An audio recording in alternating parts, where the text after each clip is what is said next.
Hello and welcome to Morning Brief Market Sunrise. I'm Josh Schafer in for Ramzan Karmali, live from Yahoo Finance's studios in New York. It's Friday, July 18th. U.S. stock futures are edging higher this morning as Federal Reserve Governor Christopher Waller has called for the central bank to cut interest rates at the upcoming July meeting. We'll dig into the data driving Waller's stance. Plus, earnings season rolls on with Netflix stock in focus after boosting its full-year revenue guidance on Thursday night. And finally, the latest quarterly results from American Express and 3M are just crossing the wires right now. We'll be diving into those numbers shortly, so grab your coffee and let's own the morning.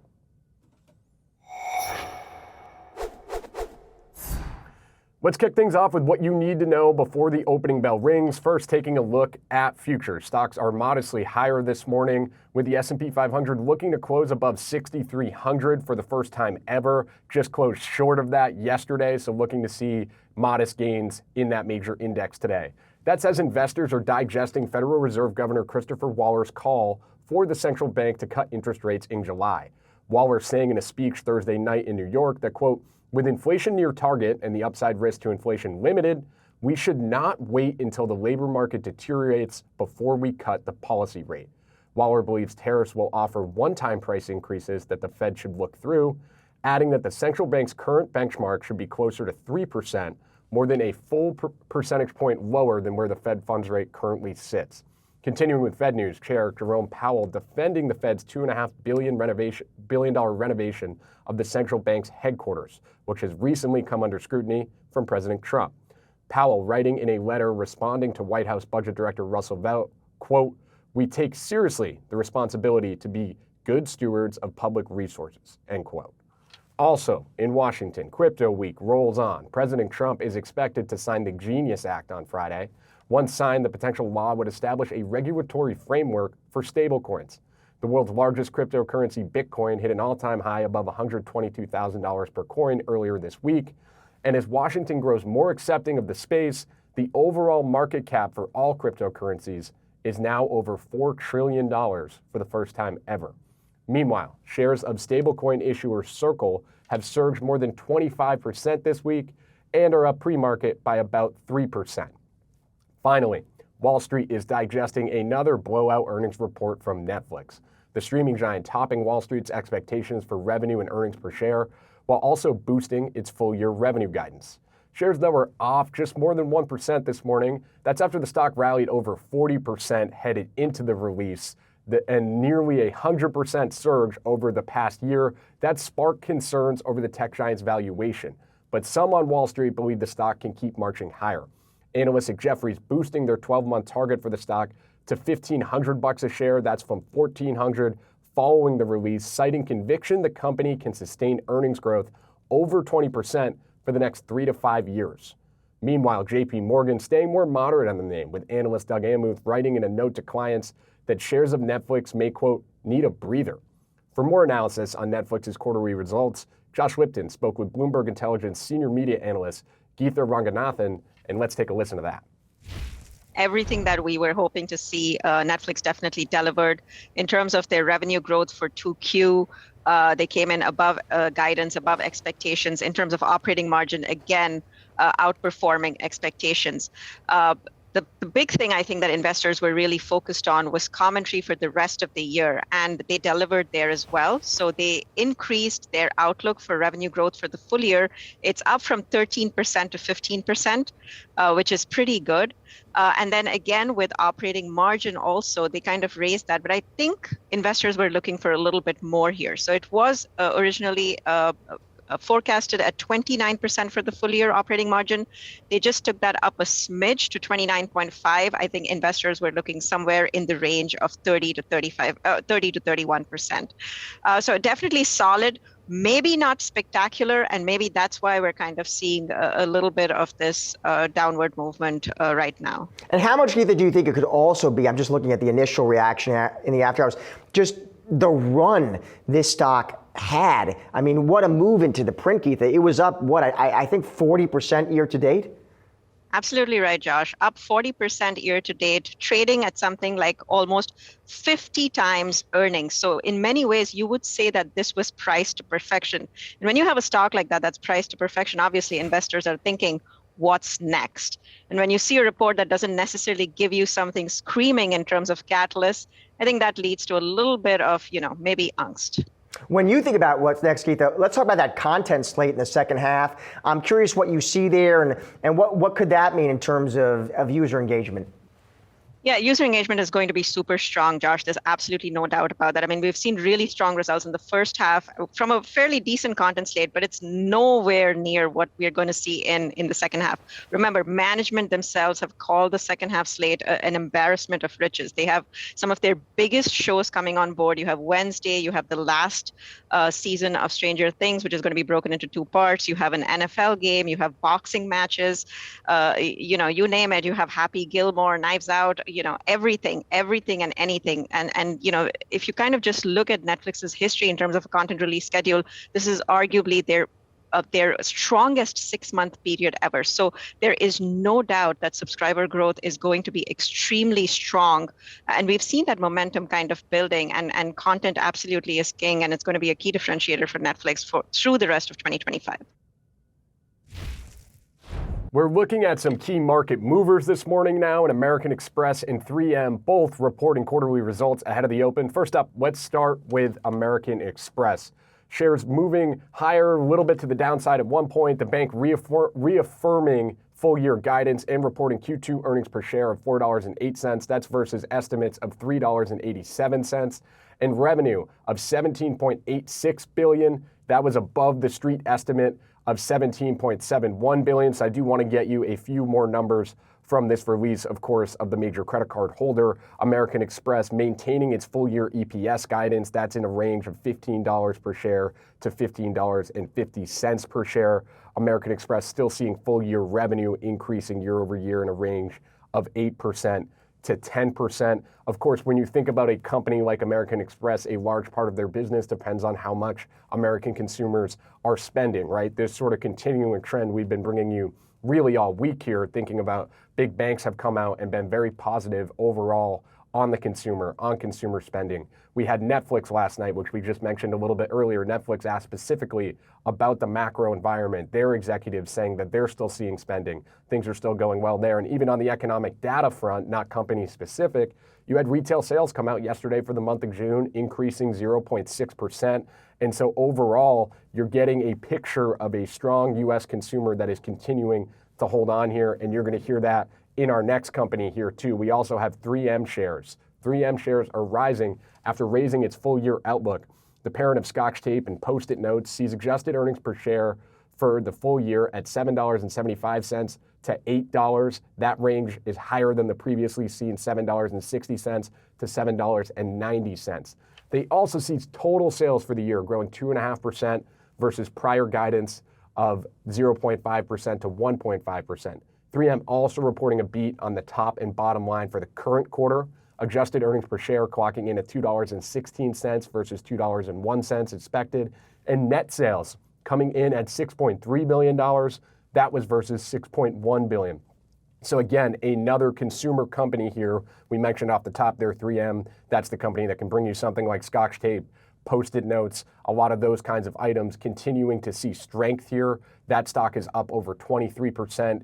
This year had been up over 50% over the past year, past 12 months. So you're seeing strength again from the consumer sort of broadly here, and a lot of earnings beats this week. These are some of the last major companies to report to Dow Jones Components, and I think we're leaving this first major week of second quarter earnings where you're going to see earnings projections for this quarter for the S&P 500 move higher. That's a good sign for the broader market as we head into some more big tech earnings that will be coming over the next 2 weeks, which of course we'll be breaking down here at Yahoo Finance. But coming up, we've got Yahoo Finance's Jared Blickery. He's digging into the President Trump Fed Chair Powell feud and the relationship between the stock market and the betting market. Stay tuned.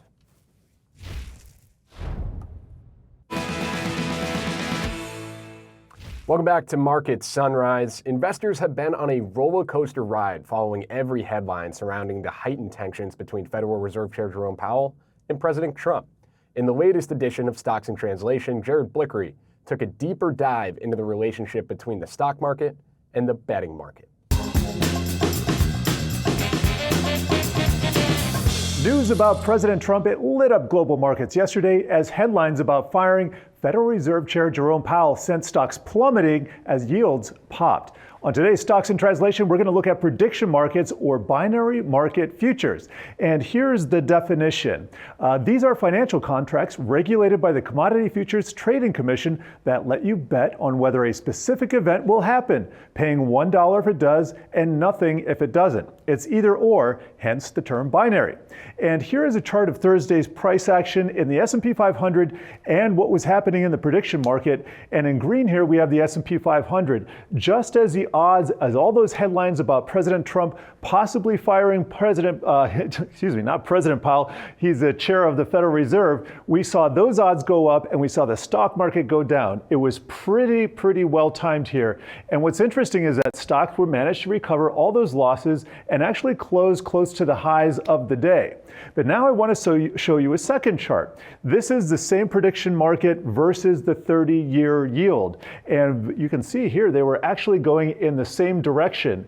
And unlike stocks, the 30-year did not come back all the way down. In fact, it stayed above that critical 5% level into the close as it did the very next day. So there might have been some damage done there. And now I want to take a look at a longer term chart of these prediction odds and the S&P 500. This goes all the way back to January 30th, and I'm going to show you the S&P 500 tanking here. I'm just kind of tracing that out here and recovering. And I don't think there's a longer term correlation with these prediction market odds. So I just want to establish that right now. I do want to say that it's pretty interesting that the prediction odds have increased for Powell getting fired as S&P 500 has been hitting record highs. But those prediction odds, at least on a closing basis, by the end of the day, have never exceeded 25%. And intraday on Thursday, they actually hit 40%, but it never even got above 50%. So since we've seen a lot of these binary betting futures kind of rise in popularity over the years, I just wanted to show you a table that compares and contrasts them with auction markets. And so that's what we would traditionally call the stock market or the bond market or even commodity markets. So the first is a payout. In binary betting futures, we have all or nothing. That's $1 or zero. And of course, in the stock market, it depends on the per share price. And that can go up, it can go down, and it goes fluctuates on a minute-by-minute basis.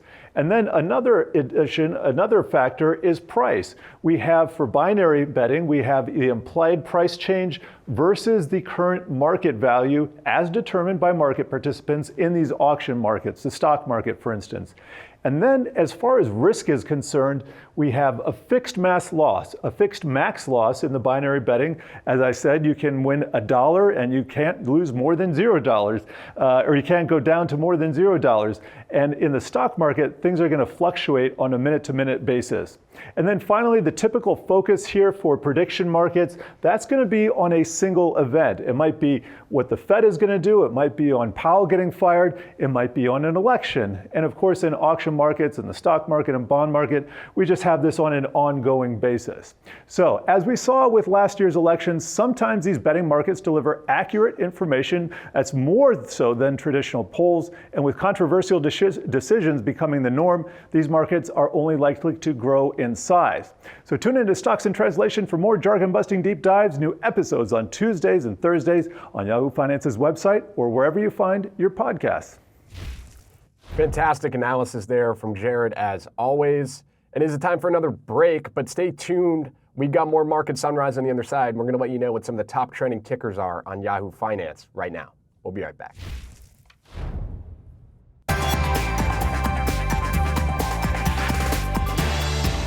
Welcome back. Time now for some trending tickers. We're watching Chevron, BP, Coinbase, and Robinhood. Chevron can move forward with its $53 billion acquisition of Hess after an arbitration panel dismissed claims from ExxonMobil that it had a contractual right to bid for Hess's assets. Chevron sees this deal as crucial to its future growth. Exxon's move to block the deal was a surprise to the oil industry, which hadn't seen two big oil giants compete like this in decades.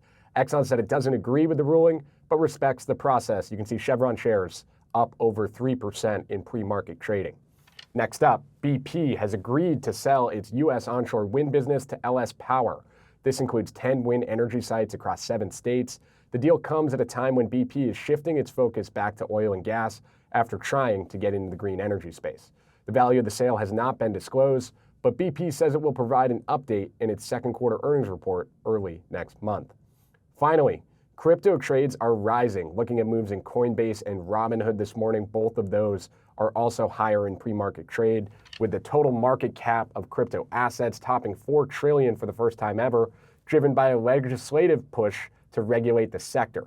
President Trump is set to sign the Genius Act into law. The legislation will establish a regulatory framework for stablecoins, guidelines for banks and others that issue stablecoins, as well as safeguards. But I really want to focus on Robinhood for a second here. You can see that stock is higher this morning, perhaps a little bit of that crypto trade we were just talking about. But I've had my eyes on this stock for quite a while now at this point. It's up over 183% this year.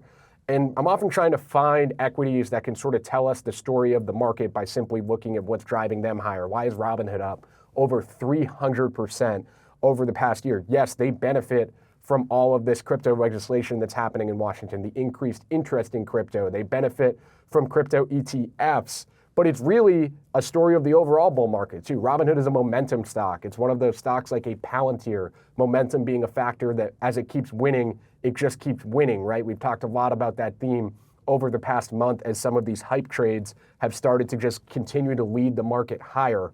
And Robinhood certainly fits that bill. Of course, Robinhood also fits in to the banking story that we've had this week. We talked a lot about increased trading in the second quarter, boosting earnings at big banks, that boosted earnings at Citi, and you see that also boosting overall fundamentals for a company like Robinhood. They also have a little bit of an AI pitch too. Robinhood has some AI functions they've been starting to roll out. They're going to continue to roll out, and so that is also a continuing piece of this story. Robinhood shares again up over 180% year to date, over $100 for the first time ever, and at a record high. Will be interesting to see once we hear from that company later on this earnings season.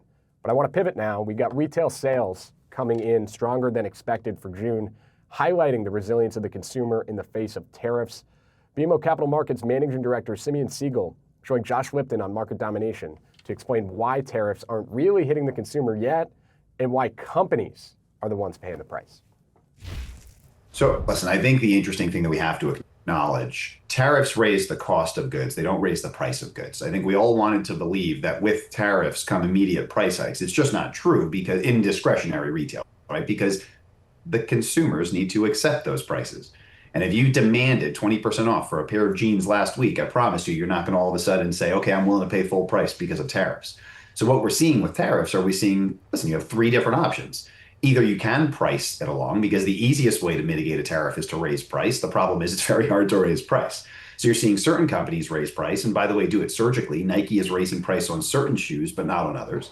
The alternative is to say, okay, I can't raise price, or I can, but let me find a way to save elsewhere. So let me cut costs. Let me actually take savings, margin savings that I would have otherwise told you about, and now feed them into tariffs. And then the third option is you have to absorb it. And we're going to see all three, right? It depends on where you are, because what we are seeing right now is obviously companies are going to have to entertain tariffs. Now, I do still think that the biggest problem with tariffs is more so the uncertainty of them than the severity of them. They're pretty severe. But all the companies I talk to, they know exactly what they're going to do when they're told what the tariff is going to be, but they're not sure which plan they're supposed to put in force. And I think that uncertainty has been a big problem. Simeon, where should retailers be making product? We know where the president wants to make the product. He wants to make it here. Should it be here? Is it Asia? Is it Latin America, Africa? Where's the smart place to make the product? So at the risk of upsetting the political sphere here, where should they make product? The place where it's most economical, right? It's as simple as that. Finding out where is most economic is going to be the hard question. And so that's this point of, I've been talking to a lot of companies that will say, okay, am I supposed to pivot? So in the last 10 years, the playbook was pivot out of China, go to Vietnam. Well, obviously that's not such a great answer right now. So now people talking about Mexico, well, then that pivots. Then it's Brazil. Then it's like, for the product that you and I want to buy at a reasonable price, you need to find a place that's going to be able to do it at a cost that you're going to be able to sell it at. And so that is this dance that people are trying to figure out. Once they know where these costs finally settle in, people then have to recalibrate. The companies will have to then move around their manufacturing and figure out where can I do it to get the best quality at the best price, because it's not just the best price. You still need it to be quality. And that's this dance. And so I don't think there's an answer right now that people can say, I know exactly what country I'm supposed to move to. And I think that's what makes it so difficult. Federal Reserve Governor Christopher Waller is calling for the Fed to cut rates at its July meeting. That is, of course, an out of consensus call at this point. Waller saying in a new speech in New York on Thursday that the Federal Reserve should be closer to 3% with its federal funds rate. That's more than 1 full percentage point lower than it currently sits. This is, of course, perhaps a provocative call on the surface, but Waller's call is pretty data-driven, and I want to dive in to some of the charts and some of the data that Waller pointed out within this speech, because it's one we've been hearing from economists for a while now. We've been writing about this in our morning brief newsletter pretty frequently. One thing that Waller called out was private payrolls. So we know that data from ADP showed, you can see it on your screen right there, that in June, payrolls actually declined in the private sector per ADP's data for the first time in more than 2 years. That private payrolls declined by 33,000 in June. Now, I speak to ADP chief economist Neela Richardson every month after this release comes out, and she told me that the decline doesn't necessarily mean that we're going to see consistent job declines for the rest of the year. That number that's negative on your screen right now isn't expected to just be negative every month moving forward. But the thing with economic data that we're talking about a lot is more often trends than sort of overall levels, right? What you see on your screen there is a clear trend lower. Richardson defined that trend as a sign that hiring momentum has slowed. You're seeing that in other economic data right now. If you look at the hiring rate and the quits rate, this is from the job openings and labor turnover survey that the BLS gives us every month. That most recently came out for the month of May. But you had your quits rate, which has really been, your hiring rate, which has really been hovering around 3.4% for a while now. That's essentially at a decade low, or it's at its lowest level in a decade. You look at your quits rate, so this is how many people are quitting each month. That's at 2.1%. That's really a sign of confidence among workers. If I'm going to quit my job, I'm confident I can go get another job, and that has not been ticking up any higher. So you're seeing that come lower, overall confidence following there. And a final thing we'll point out here is wage growth. Wage growth continuing to move lower. You can see in June, per the BLS jobs report, it was 4.7% year-over-year growth. That came down to 3.7% in the most recent jobs report. So a year later, wages are moving lower. That, of course, also a key story when we think about the consumer needs to keep making money, right? If we keep making more wages, then you go and spend them, then other people don't start to lose their jobs. The problem here that Waller is pointing out is the trend is clearly slowing in the labor market. While the high level data, like an unemployment rate, is sitting at 4.1%, the trend is coming lower. And an official like Waller and some other officials that have started to talk about this want to get out early and cut and get in front of this before things start to spiral.